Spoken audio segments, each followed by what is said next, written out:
പറഞ്ഞാൽ നമുക്ക് server.js ഉണ്ട് നമ്മുടെ ഫയലിൽ കറൻ്റ്ലി. ഓക്കെ, സോ ഈ server.jsൻ്റെ ഉള്ളിൽ MongoDB കണക്ഷൻ്റെ URI നമുക്ക് കൊടുത്ത് കാണാം. ഓക്കെ, ഇത് എംപ്റ്റി സ്ട്രിങ് ആണ് കൊടുത്തിരിക്കുന്നത്. അതായത് നമുക്കൊരു MongoDB ഇൻസ്റ്റൻസ് ക്രിയേറ്റ് ചെയ്യണമെന്നുണ്ട്.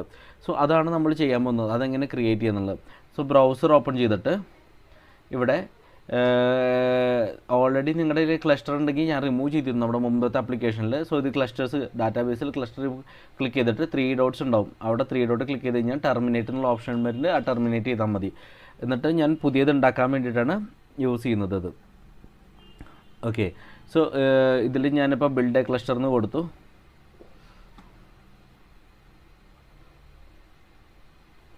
ഓക്കെ, ഞാൻ ഫ്രീ ടയറിനാണ് കൊടുക്കുന്നത്. കാരണം ഒരു ഫ്രീ ടയർ എടുക്കുള്ളൂ. അതുകൊണ്ടാണ് ഞാൻ പഴയത് ഡിലീറ്റ് ചെയ്ത് കളഞ്ഞത്. ഓക്കെ, ഇനി അത് കഴിഞ്ഞിട്ട് ഞാനവിടെ ഇത് പേര് cluster 0 എന്ന് തന്നെ